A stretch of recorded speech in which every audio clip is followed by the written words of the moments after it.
Welcome to Boss Talk. My name is Jim Parker. This is my business partner, Carey Sobel. Today's episode is how to be a good buyer. Tire kickers, buyers are liars, unpreparedness, pretending that you're bigger than you are. We've heard the story 100 times, and we are ragging on buyers right now because it's difficult. There's a lot of buyers out there that are not respectful. They don't follow a process. They think that their shit doesn't stink, for lack of a better word. But Jim, how do you be a good buyer? Well, I'll tell you, first of all, I think it's important that people know that it's a seller's market. It's been a seller's market for some time, and I think it's going to be a seller's market for the foreseeable future. And the reason I say that is because let's take bigger businesses. Deals are going to sell for $5 million and above. And not even that. I would say even $3 million, $4 million and above. Private equity groups have grown since 2000. From the year 2000, it went from 2,000 private equity groups in this country to 11,500. That's a 400% increase in private equity groups. And then on top of that, right now, Carey, I mean, you know this, there's so many buyers out there right now that are in their 40s and 50s. They've worked their entire life in the corporate world. They've done really well for themselves. They're either in sales or they're in management.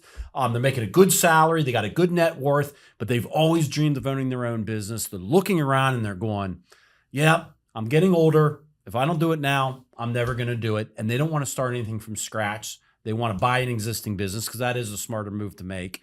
And there's so many buyers out there that are like that. So between that and between private equity groups, when there's a good quality business that's priced reasonable and is handled properly, you got a good business broker handling it properly with systems and processes, using the correct strategies, those businesses are being eaten up. Yeah. And I would say the vast majority of the buyers are really good buyers. But there is that sliver of buyers that you're talking about that they're shooting themselves in the foot. Yeah. And I don't want them to shoot themselves in the foot. And that's why we talked about, let's have this talk today. Yeah. And some of it's comical. It really is. Yeah.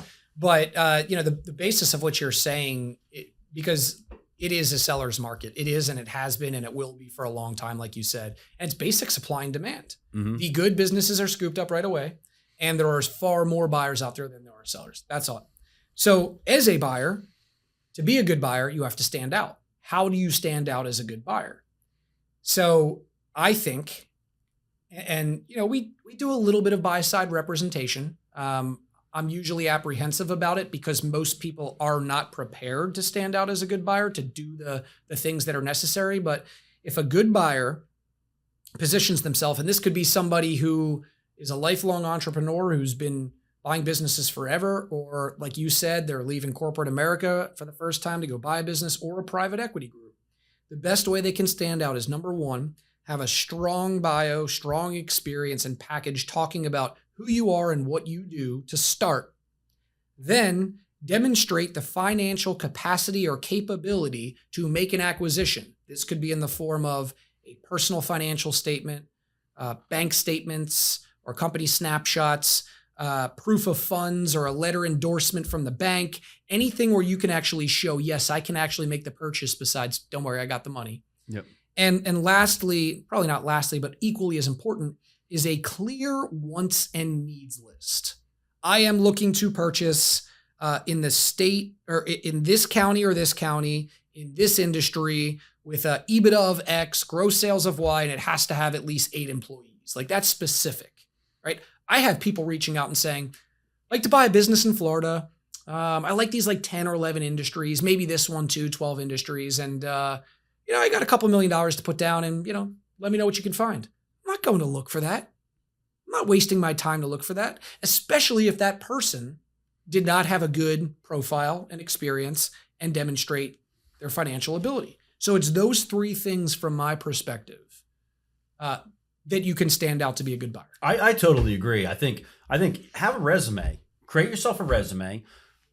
One page that somebody can read in 30 seconds, get a good idea of what you're doing. And I think create a separate document that tells what you were talking about, the wants, needs you're looking for, geographical area, a little bit about yourself personally, all that type of stuff, a picture of yourself, show a little bit of personality behind it. So maybe even a picture of your family. I don't think that takes away from it. And then pre-qual letter from your SBA lender and a snapshot or screenshot of a bank account showing that you have enough money for the down payment of the business. And what I've seen a couple individual buyers do, which I really respected, was they purchased a domain. And in most cases, it was their name, not them trying to be something they're not, some fake firm, which we'll talk about in a little bit. But person's joedoe.com, his name.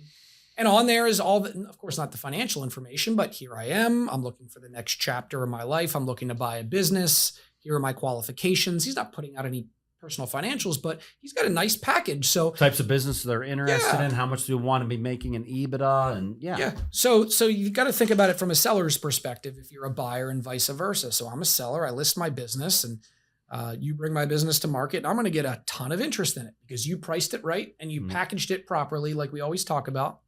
And now all the buyers are sending in their inquiries. I can't tell you how many times I've heard you say or I've say, oh, we brought the business to market. We have 35 NDAs. As we start going through that process of weeding out those tire kickers and those liars and those people that haven't showed us that they can actually buy the business, to us, they're going to stand out in that 35, 50, 75 NDAs.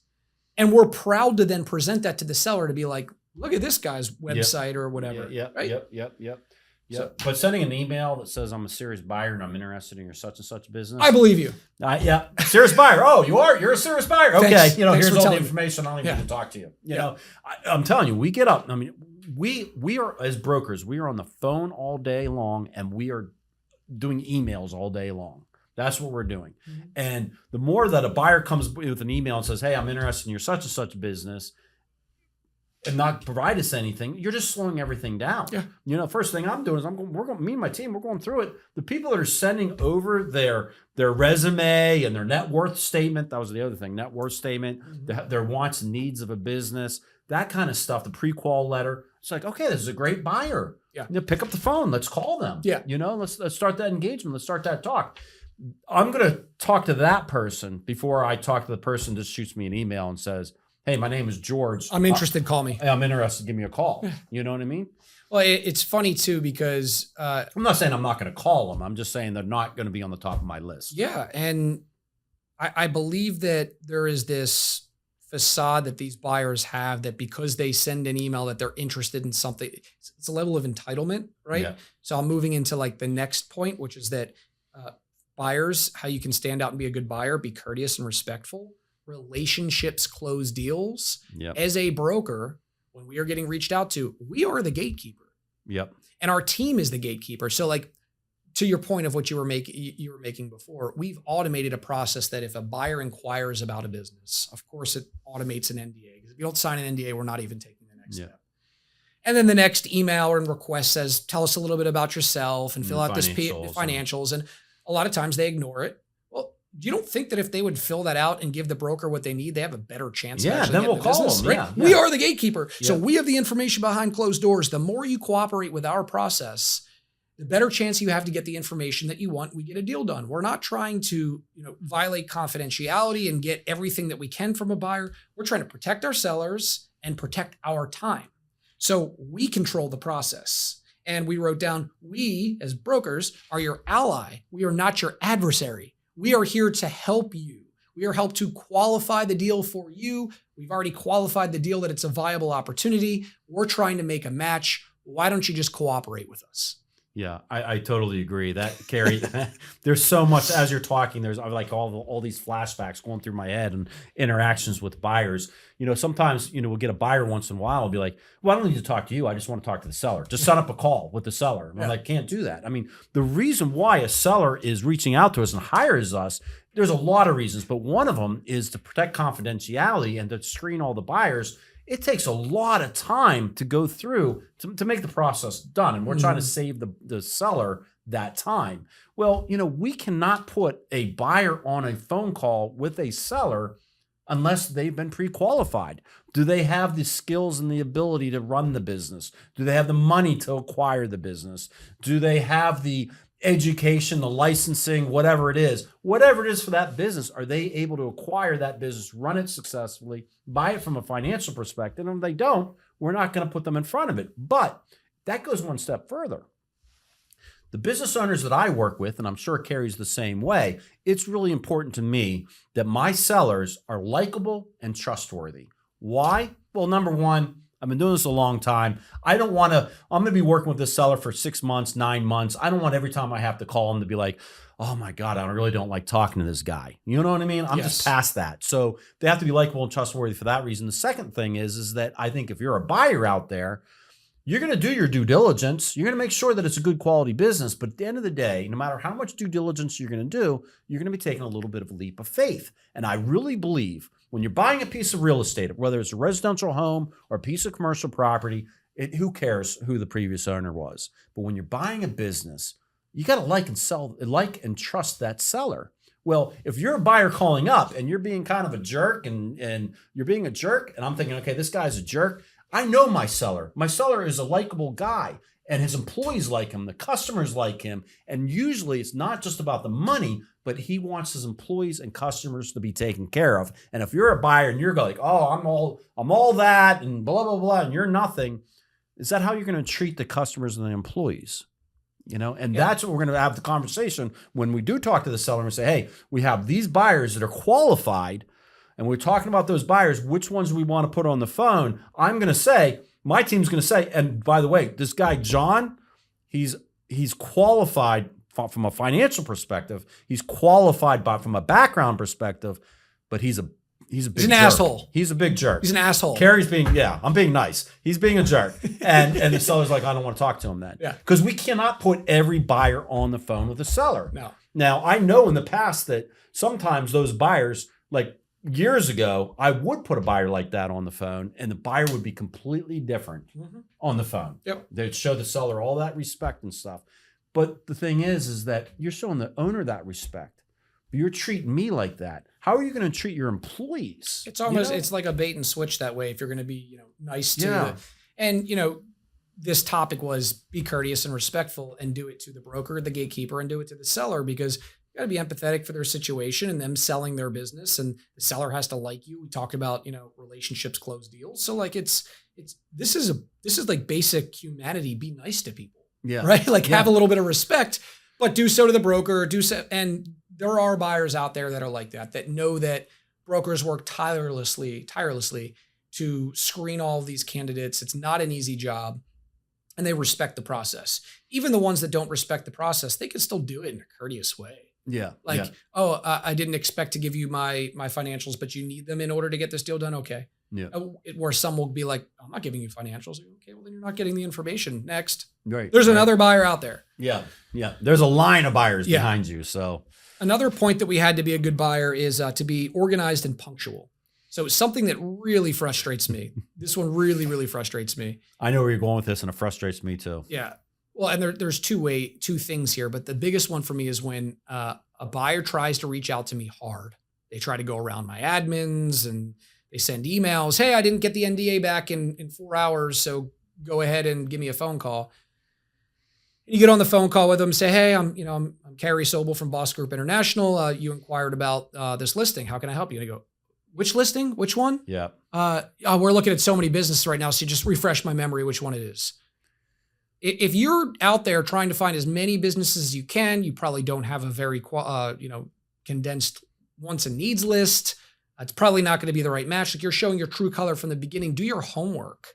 If you're calling me directly and circumventing the process, you have my number, save my name in your phone. And when you get the call back, be like, hey, Carey, thanks for calling me back. Right. It's something simple. One of our biggest things is keeping the sale of the business confidential. And, if we call up a buyer, and the buyer's like, and then what we do is we say, hey, John, this is so-and-so. You inquired about such and such business is listed for X amount of dollars. Just giving you a call back. Wanted to talk to you about that. And again, even though we identified the type of business, how much is being sold for, they're still like, yeah, I don't know. And it's like, you want us to share information on this business to you and engage, but you really don't even know which one you're talking about, And let's say they know the one that we're talking about, right? And they jump in and they go, oh, yeah. So why is the seller selling? Well, sir, the first page of the presentation talks about why the seller is selling. And we have a video filming the seller, not only talking about why he's selling, but what he's going to do afterwards. We took hours and hours and hours of time and money that we spent to put together everything that you need to do a little bit of homework. And you're just trying to get on the phone and get it. Like, it's not going to work. Yeah. You're not going to stand out as a true buyer that wants to get a deal done. Yeah, no, that's the most aggravating thing is you get off the phone with the buyer and, they've already received the sim. You get off the phone with them and they're like, yeah, I'm going to send you some list of questions, And you get those lists of questions and there's 25 questions and 23 of them are in the sim.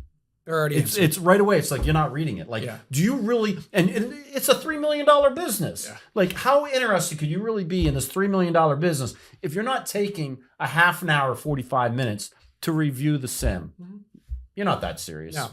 Response time is critical. I mean, time is of the essence is built into everything in brokerage and what we do. We put a business on market. How quickly can we get as many buyers as we can? We get under contract. How quickly can we close? We're in due diligence. How quickly can you give me your responses to your questions? So time is of the essence, and response time shows a lot. It shows that a buyer is prepared and generally ready to move forward and wants the information as fast as possible to make a decision as fast as possible. And another thing that I can't believe is that we do set up a phone call with the seller. And, they've had the sim, and in the sim, it talks a lot about it, got the video. We've talked to them over the phone, answered a lot of questions for them. And then we set up that buyer-seller interview, and they get the buyer gets on the phone call, and they don't know what questions to ask.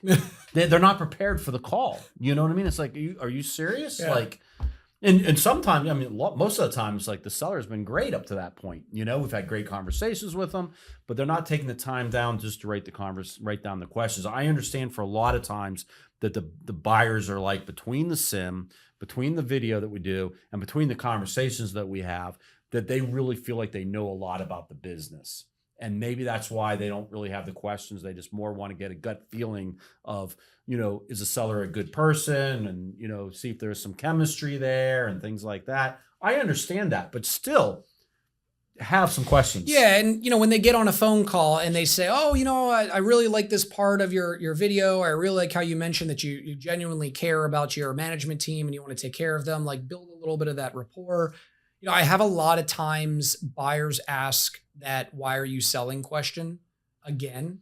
And I'm okay with that because they want to test that seller to see if they're going to respond the same way that they did in the marketing material and hear it firsthand. I can respect that, but ask smart questions and do it at the right time. One of the things you and I were talking about was when these buyers get on the call and they just grill the sellers, just hammering them with questions, trying to get them to slip up or answer something wrong. Oh, you said your cost of goods was 30%. It says it's 28% here. Like, what's going on? You got to build the trust. You got to build the rapport before you dive into those like real deep questions, but don't hop on a phone and pound somebody.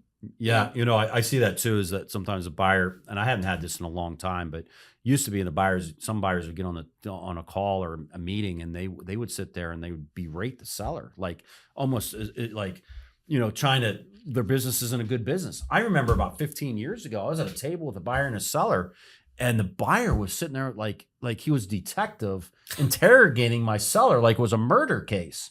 Like he was just drilling him and belittling his business. Well, why aren't you doing it this way? Like, this makes more sense, like the money you can make. And he was belittling the owner. I finally stood up and I said, this meeting's over. Yeah. I looked at my seller. I could tell my seller was really upset. And this deal's not going to go through. My seller's not going to want to do it. I stood up and said, this meeting's over. Yeah. And he's like, what do you mean? I might be interested. I'm like, not how you're treating the seller. Yeah. You've already shown your true colors. Yeah. And you're treating them like that before an offer takes place. How are you going to treat them, through the 90 days it's going to take us to close this business when you're doing an SBA loan? Yeah.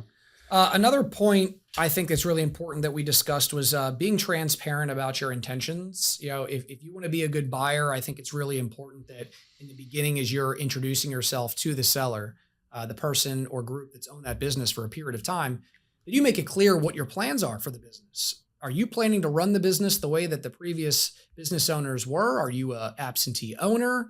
Do you have intentions to change the way the business is working? Whatever your intention may be, if you bring that to the forefront of the conversation, whether it's something that the seller wants you to do or not, it's going to prove that you have trustworthiness and transparency, which is a critical part about getting a transaction done.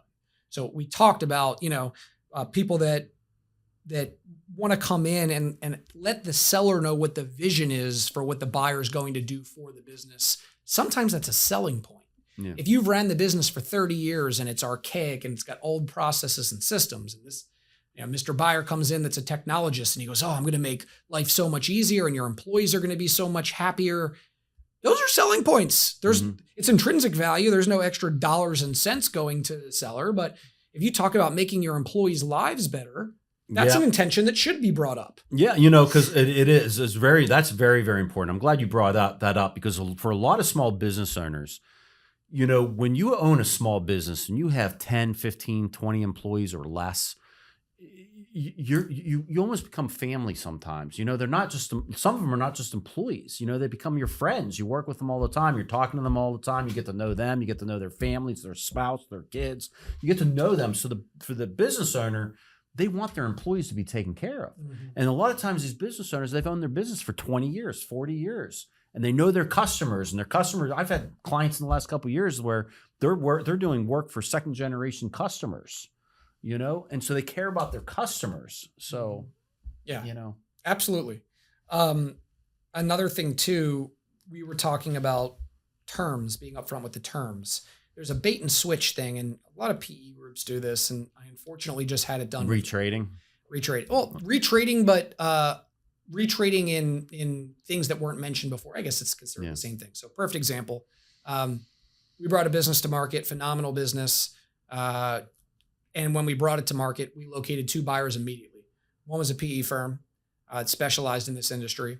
And one was an individual buyer that we had previously sold a business to, who has experience in that industry. And we lined them both up and we said, it's kind of a can't lose here, right? Ultimately, we decided to go with the private equity firm because the landlord is a little tough and a PE firm would look better on paper.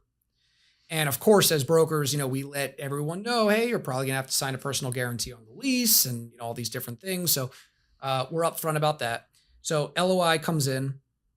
LOI talks about a cash transaction with timetables to close and everything. And we go down the road with this PE firm. And this deal was listed last August and was supposed to close in October. Still not closed, by the way. And it's June. In February, the LOI introduced, which was not in the LOI, that they're going to go get financing. The private equity firm was going to go get financing. Okay, well, here's another 60, 90 days, whatever. So they went to go get financing. During that process, we went to get the lease assigned. And the big landlord refused to do the deal because the PE firm said, we don't do personal guarantees. Well, we already crossed that bridge. We already had that conversation. We already tried to prevent this. So because of the financing, because of having to negotiate the non-personal guarantee, we're still not close 6 months down the road. So they completely retraded. And we thought that we were doing our client a service by using the more well put together established PE firm versus the individual buyer who would have complied with everything from day one. That's a shame. It's a shame. Yeah. And it's a shame. It's a shame. Shame on us for not controlling the deal a little better on that one. But shame on the PE firm because we handpicked this deal as we were going to market and said, this is perfect for you guys. They were brash the whole time, didn't comply with our process. And now we're sitting here and our seller still doesn't have their money in their pocket. That's a shame. Frustrating. That's so be transparent about your intentions. You think we're ever doing a deal with that buyer again? No way. And, it goes to a point that you touched on a little bit. And you said we were talking about later is if you're a buyer, and I'm seeing a lot of this right now over the last few years, that buyers are setting up a website like you talked about, but they're making it look like they're a private equity group. Yeah. And when you read the website, you're like, okay, this is a private equity group until you dig deeper and you realize it's not a private equity group. And if a buyer is if you're a buyer and you're trying to make yourself look like a private equity group, I can understand why you're doing that because you're trying to make yourself look more important and better and position yourself a better way. But there's a lot of business owners out there that do not want to sell to a private equity group. So you're shooting yourself in the foot. And I think whether you're a private equity group or if you're an individual buyer, you need to be completely transparent about who you are, what your capabilities are, what you plan on doing with your business, like you had said, Carey, what things you're willing to do and not willing to do, instead of like faking it so that you get the seller on board, because all it's going to do is it's just going to blow up down the road. It's like when we work with sellers, we tell sellers, hey, let's bring everything out of the closet. Let's get any skeletons out of the closet, any obstacles that are going to prevent us from getting the deal done. Let's talk about that up front and let's work through that. Same thing with a buyer. Do the same thing because we want to get across the finish line. I actually find it so comical when you have the groups that, intend to let you know that they are PE firms. So we'll call them John Doe and it's JD Capital. And you go to JD Capital and it says, our private equity firm is blah, blah, blah with X years experience. And then you get on the phone with them and go, guess your portfolio, what was the last transaction that you did? How do you usually structure your deals? Never done one. No. Yeah, never done one. This is like our first one. Yeah. And that's okay. But just tell us. Yeah. That's okay. It's funny. We had 3 don'ts here, which is a great way to end the show. We talked about one of the don'ts was do not try to act like a PE group if you're not a PE group. I think that's awesome. Do not put in offers before talking to business owners or collecting proper amounts of information. Oh my gosh, Carey, I see that too. That has become in the last year and a half. I've seen that on numerous occasions where we have a business listed for sale and an offer comes in from a buyer that hasn't even looked at the SIM yet. Mm-hmm. And then sometimes they've talked to us and they've had the SIM, but they've never talked to the owner. Like they don't know enough yet to be putting those offers in. And I can understand because the marketplace right now, like we said in the beginning of this, it's a seller's market. You have to tie the business up if you want to, but not at this level. Not at this point. Not at that point. No, not at that point. It's funny. We're not going to take that serious. Mm-mm. Now, what we are doing right now is in my practice is that me and Carey were the same company, but we got our individual practices, is that we are now, before a buyer can get on the phone with the seller, we're sending them a page with all the things of, are you okay with this being in the LOI terms? You know what I mean? Working capital is included, or working capital is not included in this sale. This is included, or that's not included. The basic things, because we want to flush that out up front. There's so many buyers that are interested in the businesses. We can't put every buyer on the phone. And if a buyer's like, I must have working capital included in this transaction, and it wasn't priced that way, and it wasn't structured that way, well, let's just end it now. Yeah. Like, you know what I mean? Like, why have that call, go through the negotiation, blah, blah, blah. If that's a sticking point for you, buyer, that's it ain't gonna work. It's not gonna work. And all the things that we do like that may look like gatekeeping items, they're meant to save time. They are gatekeeping sellers and the buyers and us. All three of us. We are creating opportunities to save time all around the board by utilizing structures that we have seen facilitate deals easier. Yes, exactly. so just comply with it. Yeah, absolutely. The last don't that we had on the list. We're trying to save the seller hundreds of hours of time. Yeah, is what we're trying to do. Yep. Go ahead. The last don't was do not make any major changes after you buy the business. Yeah, I mean, if you're buying a bad business, yeah, I'd make the changes. But if you're buying a good quality business, don't make any changes for 6 months to a year, unless there's like a change that must be made and the sellers are saying, yeah, that needs to be made. You need to update that. Like that website must be, it's outdated or something like that. But any like serious processes, anything, like I know buyers come in, they're excited. They want to put their own, thumbprint on the business, kind of make it custom to them. But the business is successful. Don't touch it for 6 to 12. Don't make changes for 6 months to 12 months. Get to know the business, get to know the culture of the business. Mm-hmm. And then some of the things that you had ideas on, you might be like, ooh, yeah, I'm glad I didn't do that. Or, oh, I still like that idea, but I'm going to do it different now that I know this. You know what I mean? Verbalize it. Talk to the people that are there helping you out, run the business. Talk to your customers, do that market research as you're going through it before you're making the changes. And it sounds logical, but believe it or not, this is a problem. Yeah, it is. And we could go on hundreds and hundreds and hundreds of hours about don'ts for buyers and do's for buyers, but if you want to stand out in the marketplace and you want to be a good buyer, some of the stuff that we talked about today, while it's rudimentary, like be nice, it's not happening. So, in a seller's market, which again, it is a seller's market, if you want to stand out and be a good buyer, we highly encourage you to follow some of the stuff that we talked about today And we really appreciate you joining us on this episode of Boss Talk. My name is Carey Sobel. This is my partner, Jim Parker. We appreciate you tuning in. Thank you so much. And visit us at www.bossgi.com.